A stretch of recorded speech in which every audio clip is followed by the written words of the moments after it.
after extracting the toolkit, it was, the commands and the things that you could do with the tool. One of my buddies at the time was able to go in and basically profile it and reverse engineer it and tell us, what you could do with the tool, and then it immediately became evident to me that it was not this exhaustive list of things that you could do, like a universal sort of Swiss Army knife like toolkit.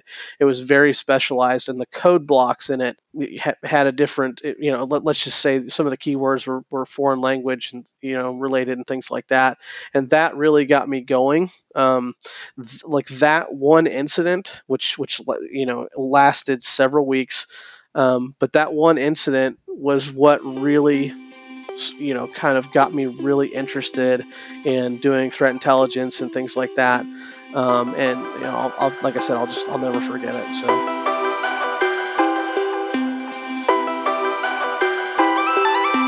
I'm Steve Stonebreaker, and this is Ephemeral Security.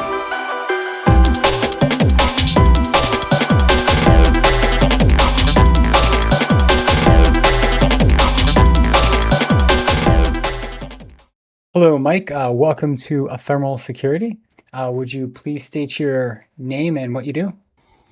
Yeah, Mike Wyatt. I'm the Chief Security Officer here for CYDERES. Awesome. And what does CYDERES stand for? Cyber Defense and Response.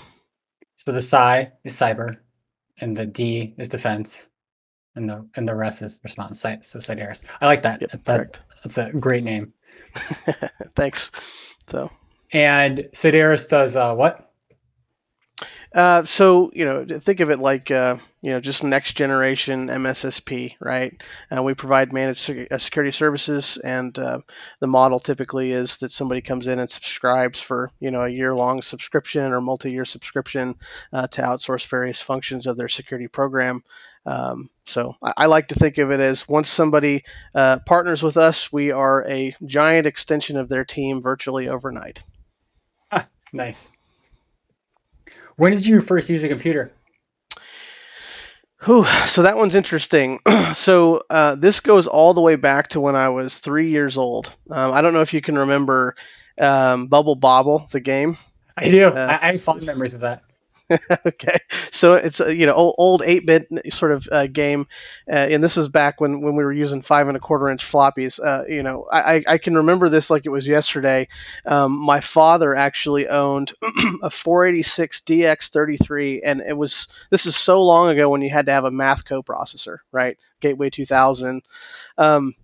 And so I first started using the computer when he had purchased the game for me, and obviously slid the disk in, went into the DOS prompt and switched over to the disk and ran the program. Every time I played it over the course of several weeks, I would memorize the keystrokes that he actually took. And eventually I got scolded one time whenever I went in and I was able to open up the game by myself. I remembered the image on the disk. I put it into the drive, double clicked on this icon, etc. So that's, it's a story like I said, I remember like it was yesterday, almost like I remember a cowboy boot that was underneath my bed at one point in time for some random reason. So. That's great. So wait, you got scolded for going to the command prompt and executing an executable? Yeah, I mean, when you're that young, it's like, no, you're not supposed to touch Daddy's computer, right? Because he was doing AutoCAD and stuff like that. And by the way, it was unsupervised, right? So he would usually show me because like I would sit there and pay really close attention. For some reason, I was really stuck on this game. I loved this game, and I would watch the steps that he would take. And one time he was actually, of course, my grandparents were at home, but he was gone. I believe he was at work at the time, and I was able to go in and open it up. And, of course they didn't think anything of it, but when he got home, I got scolded. And then from then on, it's always been I guess we should go ahead and support this guy's computer habit. So anyway. That's great. Yeah. So how did you get into information security? I think I want to say largely by accident. I think most folks, like us, we sort of become a security practitioner because we have this driving sort of passion to look into these problems. I can say that what really drove me initially was I used to be a workstation tech a long time ago, very beginning of my career when I was 16. And at that point in time, I remember, we'd get into the point where folks would, they'd bring their computers in to get them fixed, right? Whether we'd be swapping out components like hardware components in a computer, or actually checking and fixing drivers or whatever in the operating system level. But then eventually, I started getting really good at eradicating viruses on the endpoint. And of course, from there it was just kind of like, I don't know, it just sort of piqued my interest, and I fell into, doing networks and firewalls and all that kind of stuff, and it just kept growing from there, right? So, Got it. So, what are you doing in your current role now? so today I lead a group of folks. Think of it like a I lead the blue team, right? We've got several SOCs that are around the world. And then, of course, there's the threat management component. We call it special operations. This team actually goes in and they'll perform digital forensics and incident response for our subscribers. They also do some threat research, like going out and looking at the emerging threats, performing outreach. Then there might be some sensitive investigations and things like that. So just everything that you could think of from a defender and from an investigator standpoint, I oversee today. So, if a customer, and I'm not saying that you have customers that were like this, but let's say there was a customer that was involved, sorry, that had Okta and they were part of the 300 whatever companies that were flagged, right, by Okta for the lapses breach or something like that. In that scenario, again, not saying that happened, would your team assist with like looking through the Okta logs to say, oh, this looks suspicious, that looks suspicious, that kind of thing? Yeah, for various threat campaigns. I mean, Okta obviously is one of them that you mentioned, but for the campaigns that pop up and are active and ongoing and things like that, we absolutely jump in and we try to provide proactive support. When it comes to diving in and adding detection logic, right? So rules, whether it be at the data lake layer or inside tools or something like that, all the way to if they were unfortunately impacted and had become a victim of these campaigns, we would then help them, guide them and help them sort of lead to remediation. So. So for your customers, I mean, there's like the old saying, you can lead a horse to water, but you can't make it drink. But like, so I assume your customers are at different cyber hygiene levels, right? Some of them might just kind of be getting their cyber program started, some might be more advanced. Do you does your team provide recommendations for customers to improve their, I guess, telemetry collection or enrich their data, or say like, hey, maybe you should get some Palo Altos, or maybe you should install this appliance to get more metadata about your network traffic and stuff like that? Absolutely. Yeah, I mean that's a big part of the job, right? um, it would be unfortunate if all we did was just kind of say, hey, we detected something, and then, we're going to just follow a playbook, to the letter. I mean, of course, that's part of the subscription, right? But additionally, like I mentioned before, I really really love when customers sign up with us, and then they immediately have a large blue team behind them, as a partner, and we're able to come in and actually provide those recommendations and help them mature their program proactively. Nice. Are there any particular, I guess, security events, and I'm not saying specifically within CYDERES, I mean like the greater global cyber events that really, I guess, just rocked your mindset as like, wow, I can't believe this happened. For me, it might have been like a Stuxnet, things like that. But is there any just particular ones that stand out to you? This is a good question, and I say it's a good question because as you can imagine, once you've been in this space long enough, I don't know that a lot really does surprise you. I think one thing that is interesting that for me over the last several months, the solar winds, supply chain attack, that one was notable.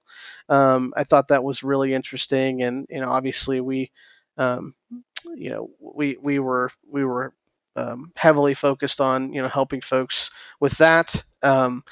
Another one that was even more interesting to me though was the Log4j situation, right? Like, that was just so ubiquitous, that it really took me by surprise, and I think we're going to continue to see more of this. But um, if I'm really to say, okay, ransomware happens all the time, BEC happens all the time, all that kind of stuff, I think it's to the point where it's day in and day out at this point. But the SolarWinds and Log4j, those were really, really, really interesting and stood out to me over the last, say, year.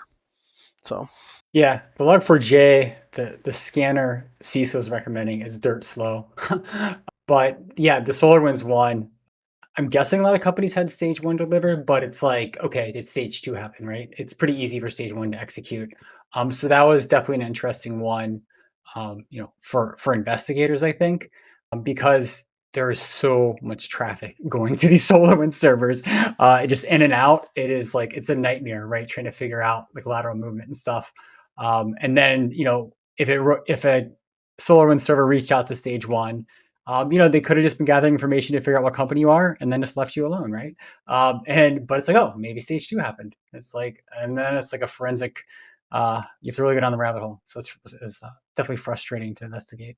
Yeah, not to mention the permissive nature and just the tuning and all that kind of stuff that would have been involved, because SolarWinds was trusted throughout the environment. So that's, to me, that's what was really scary. Yeah, definitely. And all these make you wonder just what other like 0 days are out there that like with Log4j they just hadn't been disclosed, or what other what other software like SolarWinds is already compromised, right? Hmm. And then everything is shattered. So, why are you passionate about information security? There's a lot of ways to answer this question. I think the number one thing that makes me passionate about infosec is, security to me is not a problem that you just solve, right? I mean, it's a cat and mouse game, arms race, right? It's just one of those things where, you know, from a risk management perspective, it really depends on what you're willing to accept, and then you prioritize trying to counter some of the opportunistic campaigns that are going on. Just because if you don't, I mean, you're just yet another company who's going to become a victim, and they really need to just raise their maturity level, to handle the ongoing attacks. But I mean, to that point, I really feel a lot of fulfillment when I'm helping a company. Like, and I say this, with all the love and respect in the world. I used to be an IT guy right before this. Um, and of course you'd go in, you'd solve a problem, you set up some infrastructure, it performs some scheduled operations, and it really sort of digitally enables just about every aspect of business and our lives. But then at the same time, cybersecurity, of course, with all of that enablement comes folks that see opportunity to take advantage and extort money or sabotage infrastructure or whatever. And so those are, like, actually helping companies, sort of be resilient and be able to combat and mitigate those threats should they come in contact is like nothing I've ever felt. So Definitely, that makes sense. And there's a lot of companies that need help out there for sure. yeah.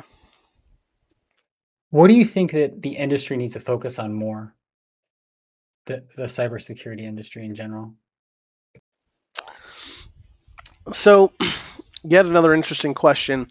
I think one of the things that I wish would happen a lot more right now, um, is routine exercises.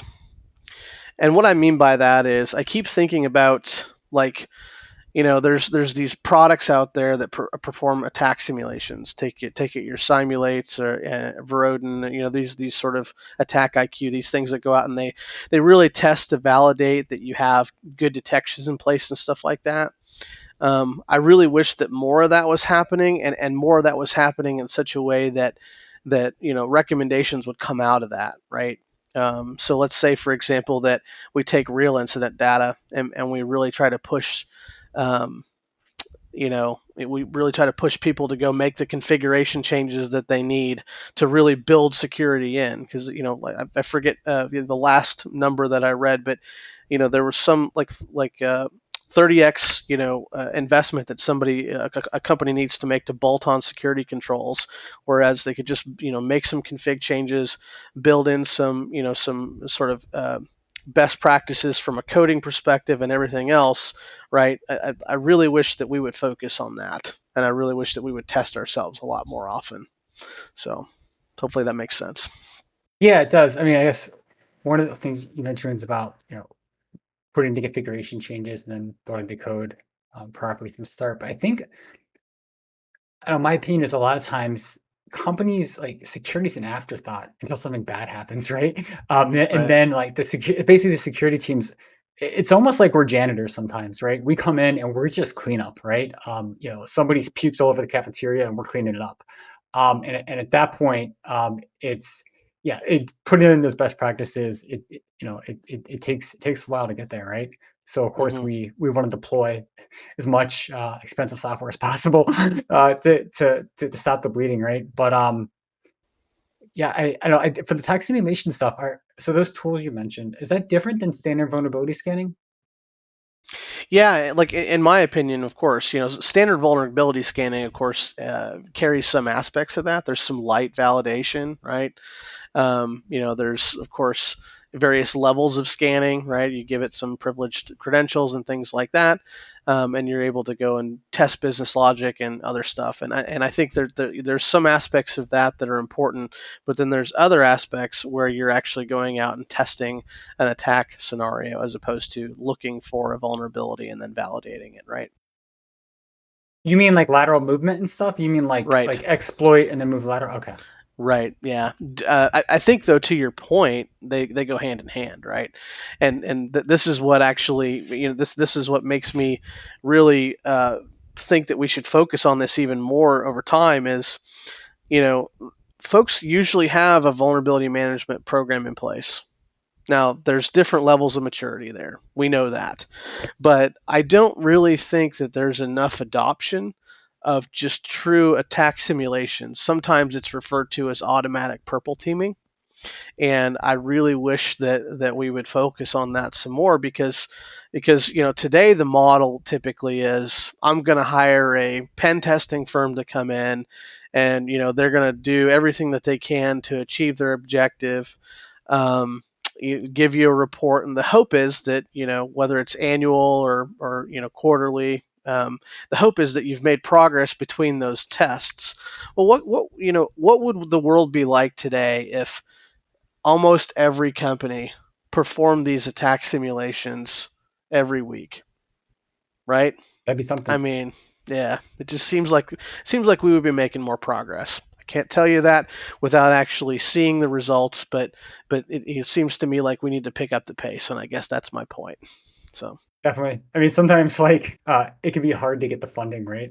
To get a certain tool, and you have to be on like the cusp of getting ransomware to actually get proper protection. But yeah, once you're at a maturity level where you can be running those, and you have a CISO that can go to bat for you for your program, I'm all for it. One tool to mention for that, MITRE released something called Caldera. I was actually running that last week against a couple different EDR products, and one of them, I'm not going to mention it on the podcast, but it completely failed to detect it. The C2 agent for that, I let them know, and they're fixing it, but it's pretty sad. But MITRE's also done a couple of full simulations with a bunch of different EDR products for some APTs, and you can find that on their website. And they go through with screenshots of everything they did and exactly what those particular EDRs detected. And it's pretty thorough. It's good that the MITRE's doing that. I think it's helpful for the community. yeah, absolutely. I mean, again, this just goes back to the point, right? Is there's market pressure, and then there's the validation piece that's a component of that, right? To your point, like if this EDR product, that's unnamed, which is totally fair. But if this product cannot detect this simulated attack, then what confidence do we have to detect an attack that has even more sophistication, where somebody might actually be sitting on a bypass or something like that? So Right. I mean, to be fair, it didn't detect the download, installation, execution of the binary, or the reverse tunnel. What it did detect was if I tried to run it in the background, like when I executed, if I did a no hup, it detected that and like a tactic where it tried to delete bash history. Like basically, the ladder I got, it found it was picking up on TTPs, Got it. but still, that initial reverse shell, it didn't stop. Whereas another one stopped right away. But yeah, Got it. cool. Okay. So, what advice would you give to new CISOs in information security? Well, the first piece of advice I always give new CISOs is be careful because this space will chew you up and spit you right back out if you're not careful. And what I mean by that is there's so much to cover, there's so much to learn, and I see new CISOs get into the space and then have to immediately contact me and be like, how am I going to build my team? There's just too much work. How do I structure it, right? What does it take to do 24/7, et cetera, et cetera, et cetera. And of course, in my business, one of my answers obviously is, of course, you can outsource components of this because you're not ready. It's going to take time, to build, train, all that kind of stuff. But I guess, what I'll say is when you're walking into a new, company, and if you haven't done a lot of due diligence on the structure that's already in place, the tools that are there, things like that, I would be hesitant to say that you're going to have to. I guess let me just back up. You're not going to have a fun time if you don't know what you're walking into. Secondarily, and this is completely related, right? Is go into every single situation with a heavy risk management focus, right? um, you know, you can basically fortify a structure to the point where you've spent too much money on it because there's no asset inside, right? There's nothing of value.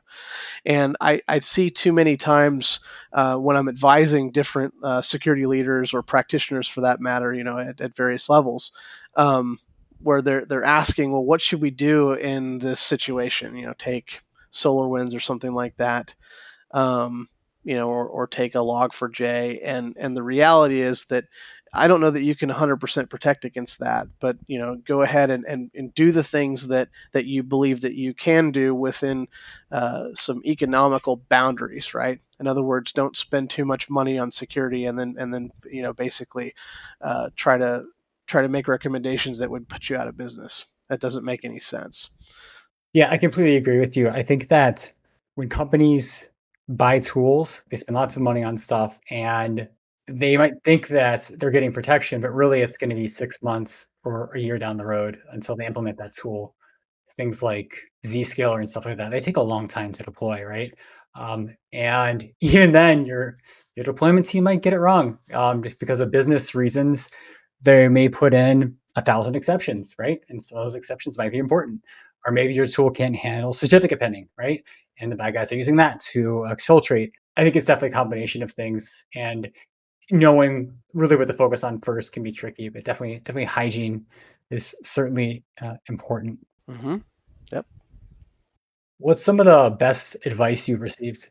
I think what we've just been talking about really is some of the best of advice I've received. Again, um, security is not a problem that can be solved, right? So don't get disappointed if it seems like you're not making any progress, because oftentimes that's actually not the case. It's just you're combating against a different adversary, right? I'll give you an example. In my early days, of course, I talked about cleaning viruses and things that are just more nuisance, right? And then I've worked at a previous company who was targeted by a hacktivist group, and that was all new to me, right? Because I was used to trying to detect data that was being exfiltrated over the network, or I was worried about different sort of viruses at the time, or things like worms that spread themselves around the network and causing havoc. But then once I started learning that there was somebody behind the keyboard, of course one of my really good friends basically told me, hey, look, it's you're facing something that you've never faced before, and that doesn't mean that that you can't overcome it. That doesn't mean that um, that it's hopeless, and it doesn't mean that you're not making progress. It just, what it does mean is that you're detecting new things and you're learning to basically face those opponents, right? I'll never forget the time that I actually experienced, an incident, and I won't go into details, obviously, but I came up into contact with one of my first espionage groups, right? Really sophisticated, one of those situations where it felt hopeless, but then after the incident was complete, after all the containment and everything else, and the path forward that we laid out as a company, I felt a lot stronger, and I feel like there's a big snowball effect. So I really thank my buddy at the time who kept telling me about this, and giving me the advice that these folks that they just work business hours, right? Like, so, some of these guys are working 9 to 5 in their time zone, and they have different keyboard layouts and everything else, right? It's just that you're facing somebody instead of dealing with a technology problem, if that makes sense. So Yeah, that it definitely makes sense. yep. What are some of your passion projects? Well, I work a lot, right? Um, Sometimes I'd like to think that it's too much, but I work a lot, and the company that we've been building over the last several years, that's really been my passion project, obviously.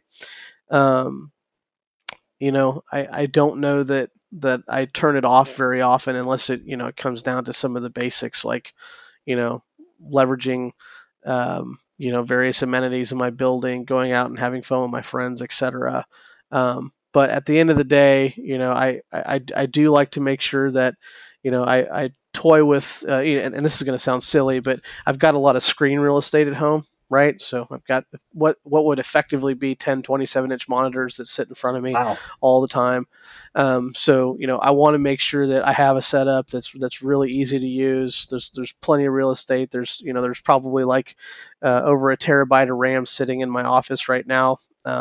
So all this to say, that was a bit of a project to me, because I don't want to get slowed down. I want to be able to continue my work, and everything that comes along with it, I'm very passionate about. Is that So. those 10 screens? Is that all metrics, or what do you, I mean, I don't know if you want to detail, but I'm curious, like 10 screens, is that, it's like different windows, or is it like metrics and stuff, and that kind of stuff, or what? Oh, you mean the things that are actually on the Yeah. screens? Yeah, that's a good question. So a couple of them are actual ultra wides, and it's funny. There's multiple people out there that that come in contact with me when I'm talking about these screens, and then they go buy their first 49-inch ultra wide. Right? They're like, "Oh my God, this thing's amazing." But it takes a lot of effort to get to that point and pull the trigger. But I've got a couple of ultra wides that are stacked vertically that I leverage. There's lots of different windows on those, and then there's other screens that are 4K 27-inch monitors that I do put dashboards on. I do have one of the screens, that I play my Xbox on, for example, whenever I'm trying to unwind a bit. Um, and then I've got some other screens that are for personal use, right? I might be playing some, a TV episode. I may have like a news feed going on, things like that. So, yep. Makes sense. What are the unique threats MSSPs and MDRs face from threat actors? To me, the most unique threats, I say this meaning they're unique to MSSPs, not necessarily unique to companies, but they're unique in that they could be very, very damaging, are ransomware. That can bring MSSPs to a serious halt, right? Meaning, we provide services for our customers on digital assets all the time, all day long. So that to me is a really big deal. Of course, it could be argued that everybody can experience this, and there could be even more business disruption elsewhere.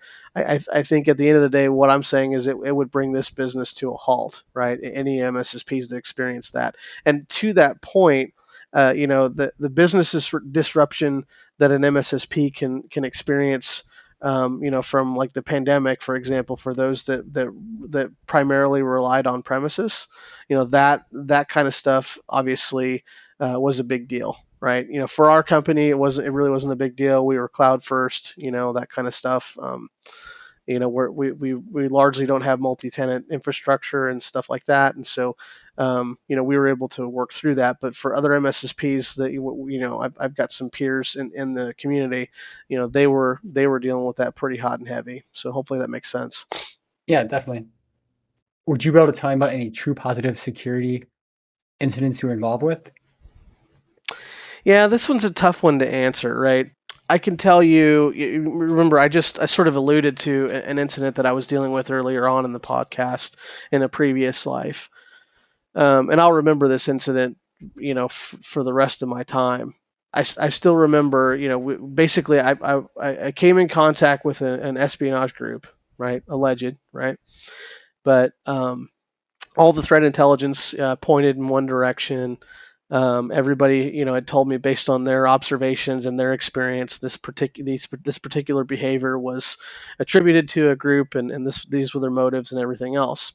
One interesting thing about this that stands out over any other security incident that I faced in my career was, and again, I've experienced it over and over again, but this was the first time that I had ever seen a toolkit that was very similar to like Metasploit or something like that. And I can even remember at first glance, and this is early on in my analysis days. I can remember at first glance I looked at that toolkit and I thought, man, like that, somebody must be doing a pen test or something. But then, after extracting the toolkit, it was the commands and the things that you could do with the tool. One of my buddies at the time was able to go in and basically profile it and reverse engineer it and tell us what you could do with the tool, and then it immediately became evident to me that it was not this exhaustive list of things that you could do, like a universal sort of Swiss Army knife like toolkit.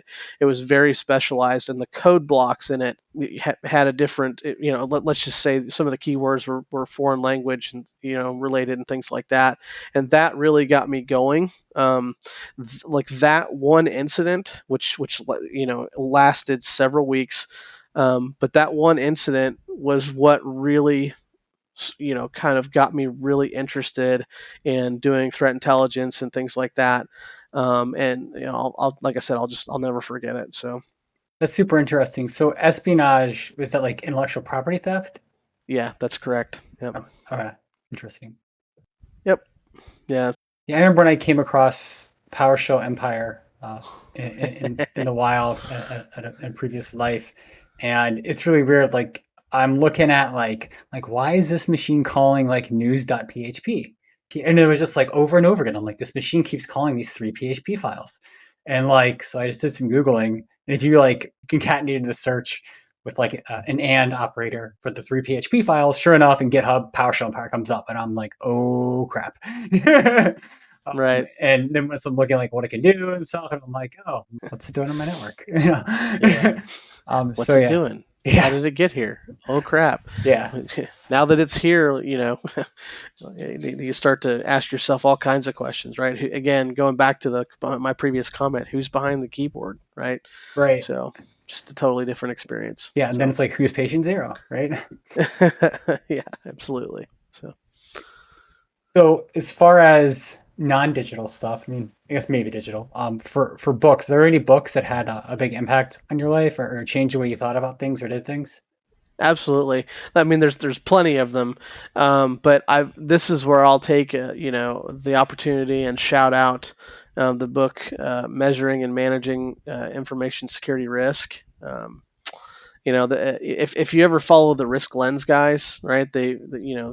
Jack Jones, that basically they've got the defined and maintained this framework, if you will, called the factorial analysis of information risk, and it really helps folks like myself that come from a practitioner background start to really understand how to try to go through and quantify risk, and then of course be able to translate it and present it to security leaders and business leaders that may not understand all the various tactical details and things like that. And like of all the books that I've read in the last few years, that's one of the ones that left the longest standing impact, if that makes sense. So Got it. And if you string all those together into an acronym, that's FAIR, right? correct. Got it. Yeah, I keep hearing about the FAIR risk management framework. So I assume a lot of being a CISO is being able to talk to like the executive team about risk and explain the risk to them in business terms. And CISOs that are poor at that have trouble getting funding. Is that what you've seen, or Yeah, that's absolutely what I've seen. Right. I mean, some of the stuff's super basic, right? You got to have sensors at various points in your network, but if companies don't understand, that like for example that you need an EDR today, then it sounds to me like the narrative needs to be tailored towards the folks that are effectively writing the checks, making the investment, right? And we see this all the time where somebody's like, hey, I finally get it, right? Like the a modern EDR, amongst a handful of really capable companies, it's able to cover over 80% of the MITRE attack techniques, at least at a high level. I mean, obviously there's work that needs to go into it, but it gives you the telemetry to be helpful and all that kind of stuff. So we know we need it, but help me understand how to get there. And so I get questions at least weekly, on how do you go and translate this to the business? Why do I need to have a data lake that's fast? Things like that. So. Yeah. got it? So I think this goes right into my next question. So what things are needed to have an efficient and effective incident response team and threat hunting team? Yeah, this is great. I mean, so I think there's a lot of components. One, when we're talking about incident response experience, right? And again, you can partner with somebody to get that experience, or you can hire internally. Oftentimes, I recommend that there's a combination, right?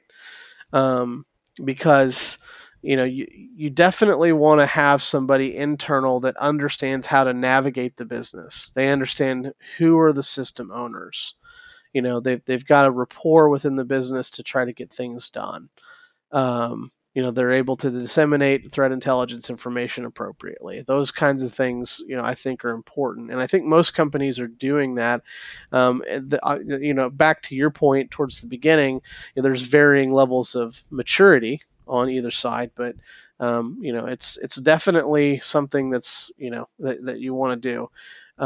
Having a SOC today, and I'll speak obviously, I'm biased a little bit, but having a SOC to help with incident response is absolutely critical, right? And especially from a hunting perspective too. But it's absolutely critical, so that folks can get sleep, that they can, establish, a procedure that needs to be done over a period of time. Because a threat actor, once you feel like you've mitigated, a particular set of activity during an incident, the assumption always should be that they're not necessarily gone, and you have to keep monitoring for a period of time, right?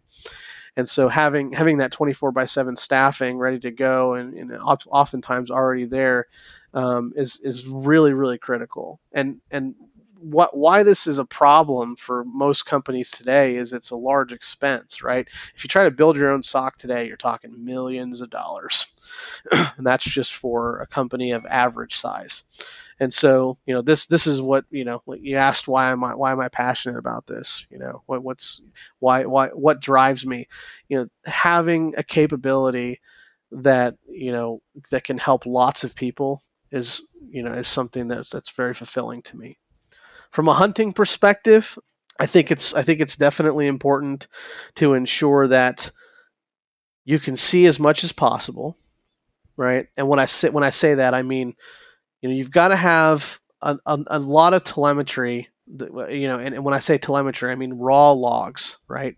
Not just an endpoint agent or a firewall or something that is just giving you, detections based off of a rule. You need to have raw transactions. So, having a good, loud, noisy NTA, having a good EDR with, like Sentinel-1's deep visibility or CrowdStrike's, FDR, where you're getting the full feed, every registry key change, every file change, et cetera, et cetera, et cetera. That stuff is critical, just as step one.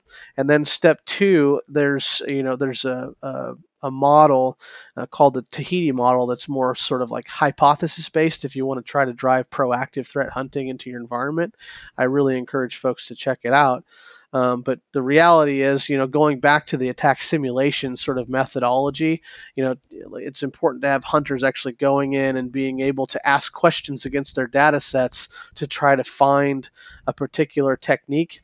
And once they find it, then they've got to ask a lot more questions after that. So that drives things like investments in faster data lakes and stuff like that. So hopefully that makes sense. Yeah, that does. I want to touch on something you said when you eradicate a threat actor and not assuming that they're gone, right? So monitoring afterwards. Is there other stuff that can be done, like canaries and things like that, to maybe just like or like some honeypots, just like kind of put some stuff out there to maybe catch them in the act when you think they're gone? I am very glad that you brought this up. This is a great call out. Yes, there are. The space, has morphed into what's called the deception space, right? Um, you use the term honeypot, so I can totally appreciate that because back in the day, that's what we called them, right? We just basically, stood up these, whether they be actual systems or a program that was designed to simulate or sorry, emulate a system. Like fake to be a printer or fake to be like an old box, like a Windows NT box or something that's attractive to a threat actor. Um, I personally believe it's critical and it's inexpensive to do this. To put effectively, sensors that are meant to deceive those that have malintent. One thing I will say is you got to be careful with where you place them, right? So, because I've seen companies, for example, try to put honeypots, if you will, or sensors out like in their DMZ and then expose it to the internet to try to capture something. And there's just so much internet radiation that it's not useful. But deploying tokens that claim to be executive pay information in a file share, right? So that, when you find it, you should kind of raise your hand and say you found it instead of double clicking on it to go look at the information, right? Like those kinds of things are helpful to find not only insiders but bad actors, and then of course the system personas, right, are interesting. So. Yep. Yeah, that's really interesting. I would think also for like espionage situations, right? I think there was like a situation with DuPont, where, like the FBI got involved. There was like a talk like InfraGard, and some guy was stealing some secret paint recipe, right? And they ended up catching him before like he left the country. But if you could have on a file share, like the paint recipe, .pdf, it could be a nice juicy thing, right? Yep. For someone who's going to commit espionage to try to grab. Or if you think about like the Snowden situation, right? I mean, with that, you're probably getting more to a behavioral type thing, like what percentage of files to download, is normal in my environment for any given employee. Is it 10 terabytes? No, it's not. Right? Sound the alarm. Right. Yeah, absolutely. And there's varying levels of solutions out there, right? I mean, it goes from your cheaper solutions like your open source solutions, or even like Thinkst, that you can get canaries for very low investment, all the way up to your elusives and your TiVos, right? So yeah, it's definitely a cool strategy. I support it big time, but it's a different way of thinking, right? Instead of just saying, hey, I want to put a control in place to prevent something, or to allow me to mitigate when something's happening. It's trying to pretend to be something else, and I think some folks, have some issues with that, right? It's hard to think, in a deceiving way, and I can totally understand that. But at the same time, it's it's a very effective tool to find stuff, especially if a threat actor is sophisticated enough to evade your current controls. So There's a super interesting tool I saw about 5 or 6 years ago. I saw a demo, and what it did was if you queried Active Directory and you were like a user that was not approved to be doing that, it would return false data. It would like make up computer names based on your existing computer names. It would make up usernames. And so it was super easy to see if somebody was trying to do bad stuff because normal like admins would never talk to those computer names and usernames because they didn't exist. It would basically like register a DLL on your system or whatever and just kind of just change stuff. It was like magic. It was really cool. nice, yeah. So what are the most common attacks companies are failing to stop? BEC and ransomware, no question. Yeah, it's super sad that that it's it's $1 billion a year problem and it's just not going away. And I think a lot of companies are just learning the hard way, right? They're spending so much effort to grow big, and why worry about something that's never happened to me, right? Yeah, I mean, what's interesting about these problems, right, is for one, we're not talking about custom malicious payloads anymore. We're talking about privileged access and doing things an IT person could do, which brings a whole different level of thinking if you think about from an insider threat perspective, right? I mean, this can be done by someone who has privileged access. Typically, it's an outsider, and both of these situations primarily are driving, extorting money or stealing money, right? Which I mean, arguably everything could be about money, but but what I mean is like there are a lot of companies out there in my mind, based on my interviews that I've had with folks, you know, that just thought, I'm not that interesting, right? Like I'm just like I shouldn't really be a big target because who would really want to attack me? Who would really want what I have? And for a while, right, you've got the folks like I mentioned hacktivism before, where they're trying to tarnish your reputation, right? So then a company would say, I'm not really that interesting, right? So so I'm not really going to be worried about that. It could happen, but I'm not really going to worry about it. And then it's like, you hear about these threats where nation state or alleged nation state groups are involved, right? Where they're either performing espionage or something similar, and companies will say the same thing, like, I'm just not really that interesting, right? So why would somebody want to attack me? And then you take this opportunistic approach and say, well, I mean, companies are basically going and brokering credentials on the dark web, right? Gaining initial access and holding your files for ransom. It doesn't matter how interesting you are. I mean, of course, there's aspects of that. Like, I really feel for supply chain folks, logistics companies, those guys that are super vulnerable if their infrastructure is disrupted at any point in time. Especially given the way that that we are, like the way the world is right now. But at the end of the day, it's changing the game because companies can no longer, at least in my mind, really sit there and say, I'm not that interesting. You know what I mean? Yeah, it's definitely true because it's like, well, like your company that, let's say you make wood pulp or something, right? That's pretty boring. But your internet footprint, that could be extremely interesting, right? If you have VPN gateways, things like that. So it kind of goes into like the whole Octa breach thing, right? It was the parent company of an acquisition was running support for some Okta customers. They had a VPN gateway, and I checked out the VPN gateways that that particular company had. It was like it's like some Cisco product, runs Java. There was like some RCEs from like 10 years ago on it, but from what I was reading, that particular entry method was valid credentials, right? And Lapsus is known for credential stuffing, employee personal accounts and thinking like, oh, it's probably the same password for their corporate account, and then using dual factor push bombing, right? If you keep getting a push going to your phone, like from your own location, say use a VPN proxy, unfortunately, a lot of employees are just going to hit accept and make it go away, right? So I would a word of warning: never allow push from an unknown device for second factor, right? But Right. yeah, just getting that initial access has been the bar has really been lowered, right? In a lot of cases, just some of the new creative ways folks are attacking. Yeah. Yep. Absolutely. So, I mean, speaking of the third party services, right, like Okta or SolarWinds, and there's the WatchGuard firewalls recently, right, that the Russian government are exploiting set a botnet with.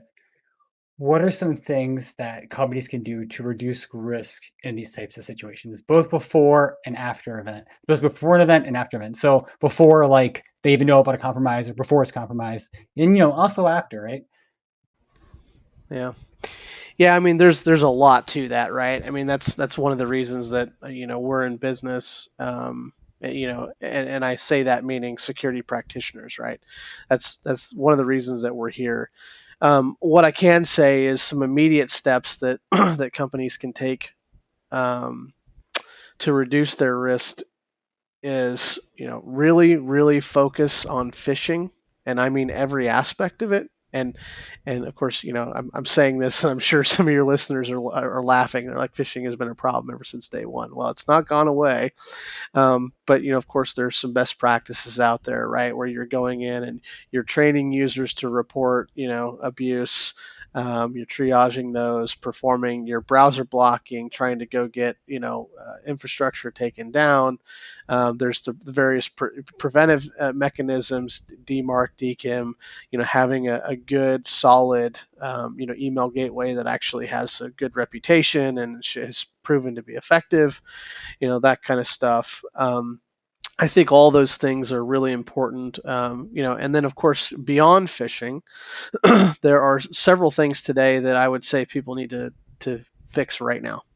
One of the things that we're seeing, and I'm still surprised that I see it, and I think it largely is that somebody just forgets that they poked a hole in the firewall or something. But if you're exposing RDP directly to the internet, it's going to be a matter of hours before somebody's trying to exploit it. So now this brings me to my next point. Whatever direct access that system has to the rest of your network makes things more problematic. Oftentimes, if somebody's exposing RDP directly to the internet, it's likely that that system has unfettered access to various parts of the network that you would not want a threat actor to have access to. So that's a big deal. So I guess long story short, if you're ever seeing RDP exposed to the internet, get it shut off, right? Um, Another thing that we're seeing very commonly, VPN endpoint or VPN concentrator exploitation, right? Of course, this goes hand in hand with just initial access. Like those hard, back to the phishing point, the credentials that are harvested, brokered, etc. Right? That obviously is a life cycle in the criminal underground um, that needs to be understood by everybody, so that they do things like making sure that they deploy MFA, teach people about push bombing and all that kind of stuff.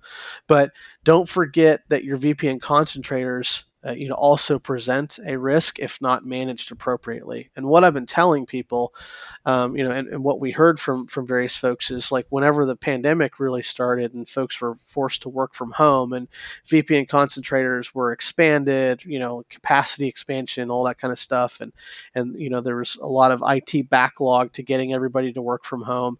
To me, the criminal actors, took leveraged that opportunity, right? And so, ever since then, I've seen, just it seems like, time and time and time again, there's yet another sort of perimeter device that's being exploited, right, successfully. And these are, large scale campaigns, and that kind of stuff. So whenever there's a patch that comes out, or there's some sort of configuration change that helps you either remediate the flaw, or helps you mitigate the threat, treat it almost like an emergency change, right? I've heard plenty of people just tell me the story. Like, when we talk to them, and it's like, hey man, your Fortinet, was out on the web, or your Palo Alto is out on the web, and it's sitting on several, code cycles behind, right? Like the version drift is pretty significant here, and the story always is, man, I'm just afraid if I take that down, there's going to be significant business disruption. And then, the answer, of course, that I give always, which, I think everybody else here can agree with, is, well, but if you become a victim of one of these ransomware groups that leverages this to gain initial access into your environment, the business impact can be significant. So, from my perspective, actually having more control over that situation is the outcome that you want. Not to mention the fact that depending on the business size and value and all that kind of stuff, you could be paying millions of dollars in response and in ransom. So yeah, that's another thing to really consider. And then, like I mentioned before, if you're not using a good modern EDR today, do it immediately. I know it seems expensive.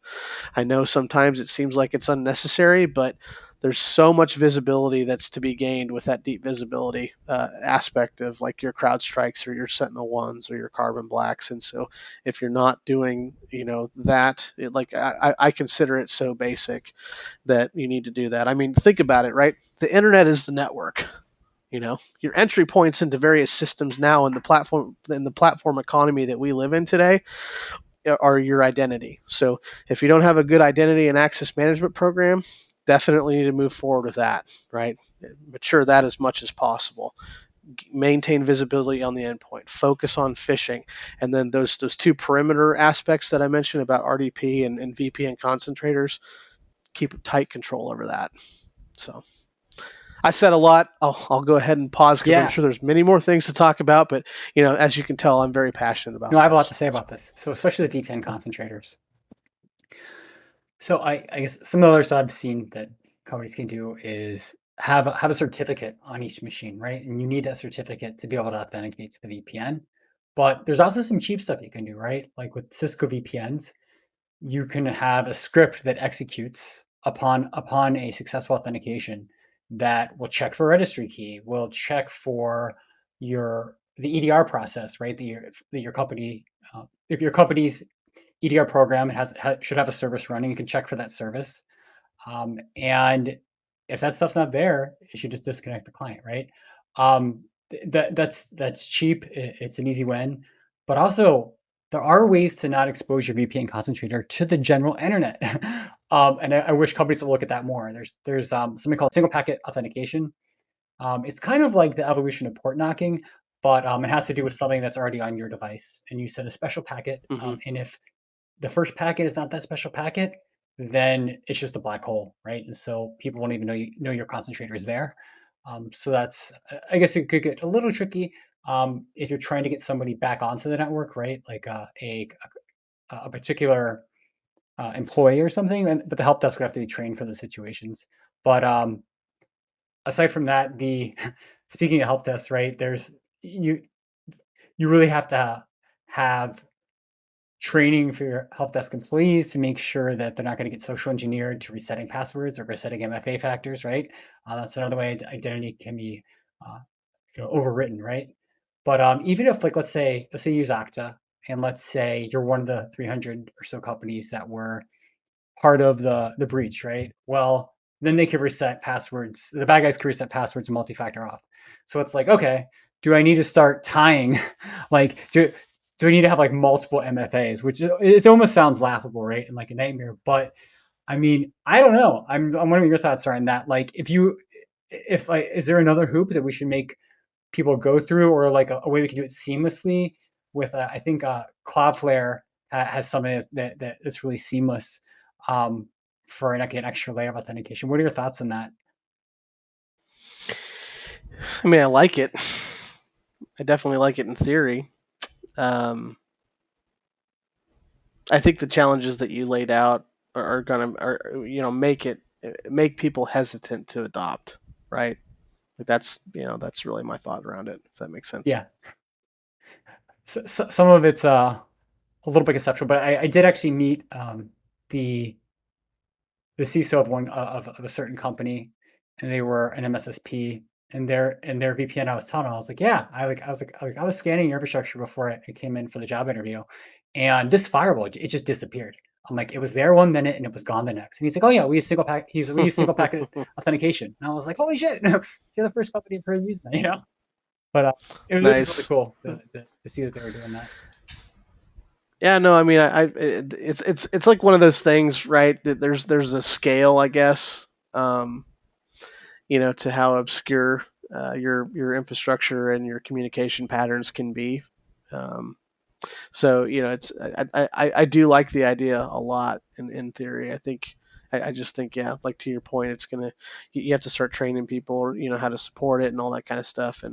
And like if there's one thing I know, if there's going to be all this special treatment and complications to supporting something, then usually it's going to prevent it from being adopted. So Yeah, no, that makes sense. You have to have some very good run books, right? And you'd have to do lots and yeah, lots of testing. But in theory, it can be yeah. done. But I guess kind of going Yep. back to what you were talking about, the business email compromise and the ransomware, right? I think that Hmm. the government finally may be taking steps to address some of this for some sectors.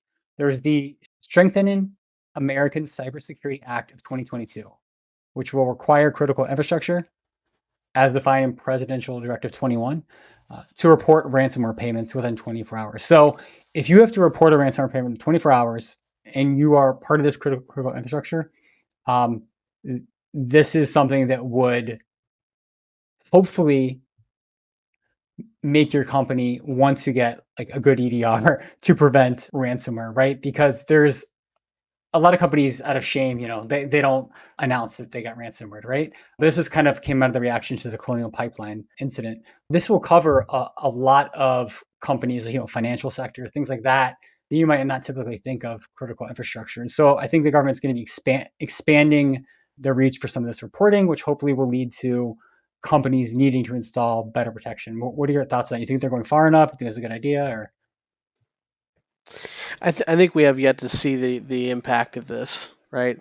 I'm a fan of trying to incentivize companies, individuals to do things as opposed to setting guidelines or even passing another act and just assuming that it's going to make a difference. And I say that just simply because, again, if a tool, or let's say there's many security controls that we could put in place today that weren't crazy expensive, and they're really easy to deploy and easy to adopt and stuff like that, um, and we didn't have a lot of pushback with folks that had to support it. I would argue that we would probably be in a better spot, but um, at the end of the day, companies are going to be able to make their own choices, as they should.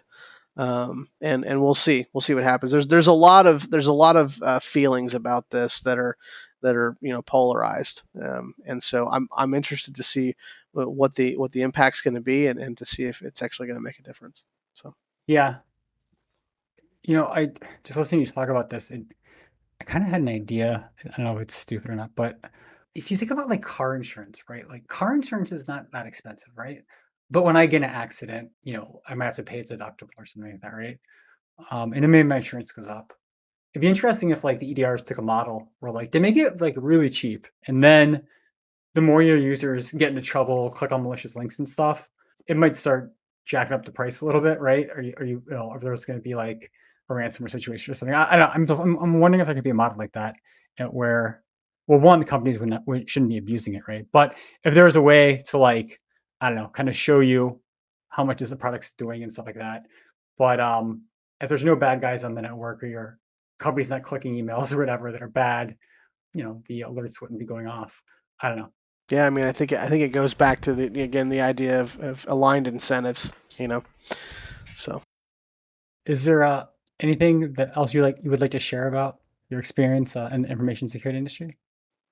I mean, it's been life changing in a lot of ways.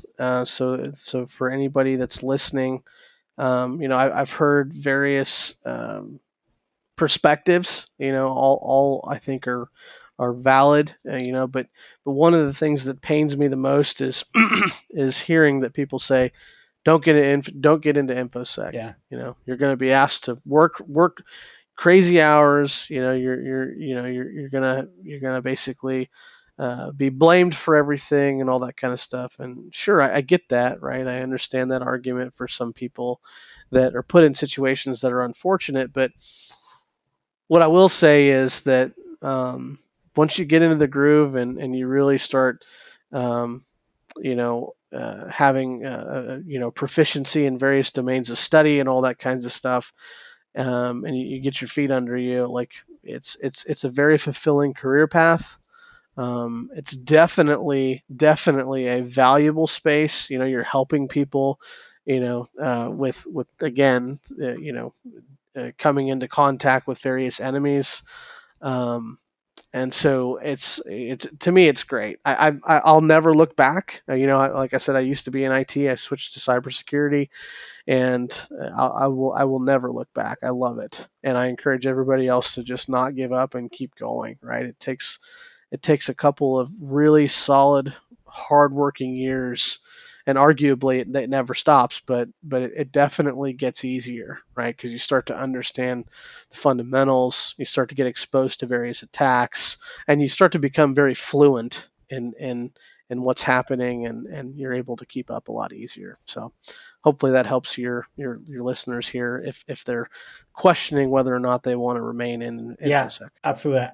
I totally agree. I think that we certainly need more people in InfoSec. And what's great about this industry is if you ask the question, people will help you.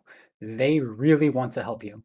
So whether it's I don't understand like why this IP address is showing up in the log, or not understanding why an alert triggered, whatever it is, just ask and someone will help you along the way, and don't get discouraged. And if you hear, there are some, I don't know if you want to call them death marches, but um, sometimes, a situation happens and it might be all hands on deck, right? And it might be a long night, but that should be maybe like a once in a year situation or once in a 2 year situation on a normal company. If you're finding that to be every other week or every week, then you might need to start looking for another job or push back and be like, hey, manager, why aren't you rotating people that are responding to this events? You can't have everybody on for 24 hours. You need to rotate your staff, right? And being able to speak truth to upper management, it kind of comes with just maturing in your career and knowing when to do that, knowing when to tell your boss, like, hey, I've had enough for now, or I'm not going to be as effective if you have me working for 16 hours, whatever. And so I think that sometimes younger employees just don't know that they can do that they can push back on that kind of stuff. Yeah, absolutely. Cool. Well, thank you for taking the time to be here today. I really appreciate it. Yeah, no, thank you. I mean, I always appreciate the opportunity, and it's a good discussion. So, always good to chat with you too, sir. So, Definitely. Thank you. have a good one. If you liked the episode today and would like to help support us, please hit subscribe, drop us a review, or share it with your friends.